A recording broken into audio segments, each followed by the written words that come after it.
अरविंद आए हुए हैं, इनसे चले बात कर लेते हैं। हाँ जी, अरविंद बताएँ, डिबेट करेंगे? हाँ सर, डिबेट करेंगे। बोलिए। आज हुँ। जी, आप ये बताइए कि भगवान बुद्ध ने जैसे आप कह रहे हैं कि बुद्ध से हेट करते हैं लोग, तो आपको ये कैसे बात पता चली कि मतलब जो हिंदू लोग हैं, वो बुद्ध भगवान से हेट करते हैं? आप थोड़ा बताइए कैसे आपको पता चला? ऐसा आपको क्यों लगता है? नहीं, इसका कई कारण हैं, इसका मैंने कारण आप लोगों को दिखाया भी है, एक जगह थोड़े दिखाया है। मैंने तो जी, बार-बार जो आप मूर्ति पूजा की जो आप बात बता रहे हैं, मूर्ति पूजा तो वेद में नहीं है, तो उसकी बात हम नहीं करते हैं। अब फिलहाल वो बाद में अच्छा ठीक है, ठीक है, ठीक है। हाँ। अच्छा ये बताइए नहीं है तो सनातनी आप कैसे हुए? हाँ, बताइए वही ना बता मुझे, रहा हूँ सर। सनातनी फिर कैसे हाँ, हुए? पूरी बात सुनिए। हुँ, जी, जी। सर, कहने का मतलब ये है कि एक थोड़ा अगर कोई चीज़ अगर सामने फ़ोटो के रूप में अगर होती है, तो वो ज़्यादा जल्दी समझ में आता है। अब आप कह रहे हैं कि बुद्ध में मतलब कि मूर्ति पूजा नहीं, इस्लाम में नहीं है। इस्लाम में भी भगवान शंकर को माना जा रहा है, वहाँ पर काबा में जो पत्थर लगा हुआ है, वो भगवान शंकर जी ही हैं। सर, सिंधु घाटी सभ्यता जो है, राखी गढ़ी में भगवान शंकर का शिवलिंग मिला हुआ है। तो वहाँ पर भी सनातन था, तब भी भगवान शंकर जी थे। आप जब अच्छा आप कह रहे हैं कि प्रकृति जो है सबसे पहली भाषा थी, उसके बाद में संस्कृत मतलब उपज संस्कृत की हुई। तो आप ये बताइए कि बुद्ध का जो नाम है, वो पाली में है या संस्कृत में है या फिर किस भाषा में है? और अगर बुद्ध का असली नाम क्या था, वो किस भाषा में था? आप यहाँ ये बात बता दीजिए मुझको। हुँ। बहुत सारे आपने प्रश्न खड़े कर दिए हैं, सारा प्रश्न जो है आप नोट करके रखिए, सबका जवाब दूँगा। तो पहला प्रश्न आपने क्या दागा कि काबा में जो है आपका शिव की मूर्ति मिल रही है या शिवलिंग मिल रही है या जो पत्थर मिल रहा है। पहले तो एक बात आप जी, समझ जाइए कि आर्कियोलॉजिकल जो एविडेंस होता है ना, वो ये नहीं होता जी, है कि कहीं कुछ पत्थर मिल जाए और उस पत्थर को हम कह दें कि ये जो है शिवलिंग है। ये आप लोग कहते हो, आपको कुछ भी मिल जाता है, गोल-मोल मिल जाता है, तो आप लोगों की आदत है कि आप उसको शिवलिंग कह दो, ठीक है ना? अब ये देखें, ये सामने आपको चित्र दिख रहा है, जी, दिख रहा है ना? अब ये जो है जी, 2400-2500 साल पुराना है, ये। जी, जी, अब ये जो मिला है, एक स्तूप के नीचे मिला है। अब जी, एक स्तूप के नीचे मिला है, तो अब कोई कह दे कि भैया स्तूप के नीचे मिला है, तो किसी बुद्धिस्ट का होगा, यही होगा ना मतलब? जी, भई वो स्तूप भी 24-2500 साल पुराना है, उसके ईंटों की डिज़ाइन देख के पता चल गया है कि वो मौर्य काल से पुराना स्तूप है। तो ये तो पता चल गया जी, कि किसी बौद्ध भिक्षु का है, वही स्तूप बनाते हैं। लेकिन अभी भी कोई ये कहे कि अब ये बुद्ध का ही है, ये कैसे पता चलेगा? ये जी। तो हम नहीं कह सकते ना कि ये बुद्ध का ही है, उसके लिए भी तो सबूत होना चाहिए ना। तो देखिए इसके ऊपर यहाँ पे लिखा हुआ भी मिल गया कि सलिल निधाने बुद्धसा भगवते यानी relics of Buddha Lord. Lord ये लोग इंग्लिश में लॉर्ड लिख देते हैं, मतलब कि ये जी, बुद्धा का बोन्स है। ये बात यहाँ पे मिल जी, गया, तब प्रमाणित हुआ कि ये बुद्ध का बोन है। इसको कहते हैं आर्कियोलॉजिकल एविडेंस। मतलब कोई चीज़ मिल भी जाए ना वहाँ पे, तो हम उसको ये नहीं कहते हैं कि ये सबूत है। हमें और भी उसके भीतर घुसना होता है फर्दर एविडेंस। अब जैसे वहाँ कोई पत्थर है, उस पत्थर पर मुस्लिम की अपनी आस्था है। कोई चाटता है, कोई कुछ करता है, कोई पत्थर मारता है या कुछ भी करता है उसको। लेकिन इसका मतलब ये नहीं है कि वो पत्थर है तो आपका शिव ही है या शिव का लिंग ही जी। है। आपको गुरु ये भी नानक जी ने कहा दिखाना पड़ेगा सुन लीजिए मेरी बात। आपको वहाँ पे ये भी दिखाना पड़ेगा कि उस पत्थर जो है ना, अगर काबा से मिल रहा है तो काबा के पहले वहाँ पे क्या था? आपको ये साबित करना पड़ेगा आर्कियोलॉजिकल एविडेंस से कि काबा से पहले क्या था। आपको वहाँ का अरब का इतिहास उठाना पड़ेगा। अरब का इतिहास उठाओगे तो आप पाओगे कि वहाँ पे तो तरह-तरह की मूर्तियाँ थी। जी, 360 अलग-अलग तरह की मूर्तियाँ थीं। जी, इसका ज़िक्र अब ये खुद अपने कुरान में भी दे देते हैं। वहाँ के जो इतिहास जी, है उससे भी पता चलता है। तो जी, आप ये देखें कि अभी उसमें कोई ऐसा एक स्क्रिप्चर नहीं आता है जो ये साबित कर सके कि मुहम्मद से पहले वहाँ पे आपका कोई भोले या शिव की भीतर कोई एक मूर्ति थी। ये नहीं साबित होता ना।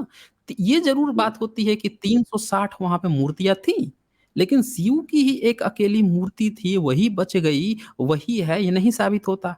एक बात। जी, दूसरी बात कि आपने कह दिया कि चलो शिव की पत्थर है, चलो ठीक है। जी, अब दूसरा सवाल आता है कि क्या उसपे कुछ लिखित मिला है क्या कि वो शिव का ही है या आपके जी, तथाकथित ब्राह्मण धर्म का है? तो वो भी उस जी, पे लिखा हुआ नहीं मिलता। अच्छा तीसरी जी, बात कि क्या उस समय ब्राह्मण या आपका जो तथाकथित हिंदू हैं अरब क्षेत्र में रहते थे क्या वहाँ पे? तो उसका भी जी, कोई सबूत नहीं मिलता। तो आप क्लेम तो सीधे आप लोग कर देते हो, लेकिन जो एक्चुअल जो सबूत होता है ना, जिसको हम सबूत कहते हैं, जिसको एविडेंस जी, कहते हैं कि उसके आधार पर हम फाइंड आउट करें कि वास्तव में क्या यहाँ पे था भी कि नहीं था। ये जी, सारा साइंटिफिक ढंग से एनालिसिस करना होता है।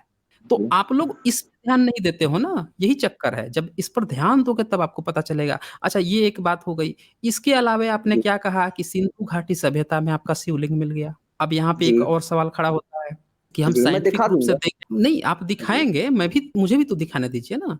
अब क्या जी, होता है कि जब सिंधु घाटी सभ्यता की आप बात करते हो तो अब एक सवाल फिर उसी तरह से आता है कि जैसे यहाँ जी, पे बौद्ध स्तूप मिल गया, उसके नीचे भी ये रिलिक्स मिल गए, फिर भी हम लोग नहीं मान रहे हैं कि ये बुद्ध का है। जब तक कि इस जी, पर लिखित नहीं मिल गया कि ये बुद्ध की ही अस्थि है। ठीक जी, उसी तरह से ठीक उसी जी, तरह से जिसको आप वहाँ शिवलिंग कह रहे हो, वो आपको दिखाना पड़ेगा कि वहाँ अगल-बगल कोई टेम्पल था शिव का। और ये जी, भी दिखाना पड़ेगा कि वो जो पत्थर है, क्या उस पर लिखा हुआ है क्या कि ये शिव का ही लिंग है? ये भी आपको दिखाना पड़ेगा। अगर आप नहीं दिखा पाओगे जी, ना, तो हम लोग जी, नहीं मानेंगे। जैसे इस पर अगर नहीं लिखा रहता कि ये बुद्ध का रिलिक्स है, तो कोई नहीं मानता कि ये बुद्ध का है। ये हम लोग ज़रूर मान लेते कि किसी बुद्धिस्ट का होगा, क्योंकि बुद्ध स्तूप के नीचे मिला है। जी, आपका तो जिसको शिवलिंग बता रहे हो, वो किसी टेम्पल के भी नीचे नहीं मिला है। इवन पूरे सिंधु घाटी सभ्यता में टेम्पल भी नहीं होते थे। तो एक चीज़ देखें ना, आपका कुछ भी नहीं मिल रहा है, एक पत्थर मिल रहा है और उस पत्थर जो है छोटा-सा पत्थर है, बहुत छोटा-सा पत्थर है। 6 इंच, 7 इंच का पत्थर है, 8 इंच का पत्थर है, उसको जो है आप लोग झूठ-मूठ का बना दिए कि ये शिवलिंग है।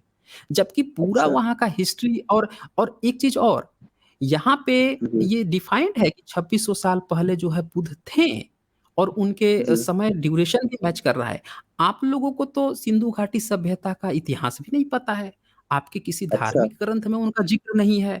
यहाँ पे मल्टीपल ज़िक्र था कि ह्वेनसांग जो है वो आके बता रहा है, यहाँ पे जो है और भी आर्कियोलॉजिकल एविडेंस सपोर्ट कर रहे हैं, फाहियान भी बता रहा है, मेगास्थनीज़ भी बता रहा है, ये बुद्ध का ज़िक्र कर रहा है। तो यहाँ पे मल्टीपल चीज़ें इसको सपोर्ट कर रही हैं। अच्छा इनका जैसे 2600 साल पहले स्तूप मिला, तो 2500 साल पहले, 2400 साल पहले लगातार स्तूप मिलते जाता है। आपका शिवलिंग अगर इंडस वैली सिविलाइजेशन में था, तो उसके बाद से भी लगातार शिवलिंग मिलना चाहिए, जो नहीं मिलता है। नहीं मिलता अच्छा, है बिल्कुल। हाँ, यही मैं बोल रहा हूँ ना आपका, कि आप जो है जब साइंटिफिक रूप से देखें, मैं ये नहीं कहता हूँ कि आप यहाँ पे डिबेट करने आए हैं, तो आप भक्त हैं या ये हैं। मैं ये कहता हूँ कि आपको भी जब कोई ये बात कहे ना, आप वास्तव में अगर फाइटर हैं, हिंदुइज़्म की आप रक्षा करना चाहते हैं, तो आप भी साइंटिफिक बनिए ना, जैसे हम लोग साइंटिफिक बन के अपनी बातें रख रहे हैं। आप भी साइंटिफिक रूप से एविडेंस को चेक कीजिए ना, तब तो आप अपना हिंदू चलिए धर्म साइंस बचाएँगे।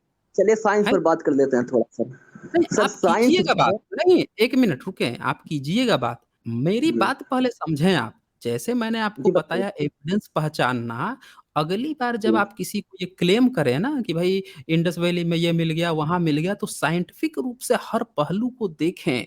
यहाँ पे देखें जी, इस बोन पर लोग आए थे क्वेश्चन पूछने के लिए कि इतना सारा सबूत आपने दिखाया, तो क्या ये भी हो सकता है कि ये बाद में किसी ने रखवाया हो? भले ही इस पर लिखा है क्या बाद में कि ये तक क्वेश्चन उठ रहा है। और यहाँ पे आप सीधे-सीधे कहते हैं कि वहाँ पे एक पत्थर मिल गया तो हम लोग शिव का लिंग मान लें उसको। जी, ठीक है जी, ना? मैं बताऊँ कि ये जी, हाँ, ये पूरा एक ढंग होता है एक-एक चीज़ एनालिसिस करने का। बोलें, अब बोलें। और कोई क्लेम सर था क्या पहले आपका जो आप उठाए थे? नहीं, हाँ, मैं बता रहा हूँ। सर पहली बात तो है कि हुँ, सनातन प्रकृति की उपासक है। अब प्रकृति से ही साइंस है। आप साइंस ने कोई ऐसी चीज़ इजाद ही नहीं की है कि वो प्रकृति में खोज कर रही है। उन्होंने कुछ नया नहीं बनाया है। तो चलिए थोड़ा साइंस पर बात कर लेते हैं। साइंस ने आज तक कौन-सी ऐसी चीज़ बना दी जो कि मतलब निर्जीव से सजीव बना दिया हो? कुछ ऐसा उन्होंने बनाया? और अगर बनाया तो आप बताइए कुछ मतलब अगर आपके पास हो जानकारी तो बताइए किसी निर्जीव वस्तु से उन्होंने कुछ सजीव बना दिया हो? हाँ, चलें हेलो? बड़ा अच्छा आपका प्रश्न है। थोड़ा रुक जाएँ 1 जी, मिनट। वरुण जी ने यहाँ पे लिखा है देखिए ये आपके लिए इन्होंने लिखा है। वरुण जी यहाँ लिख रहे हैं लो आ गया जो इस्लाम को भी ब्राह्मण धर्म में बोल रहा है। देखिए ये आपके लिए ही ये प्रश्न आ ही गया। इन्होंने शुरू में ही आशंका जताई थी। अच्छा जी। देखिए ये चले गए क्या ये?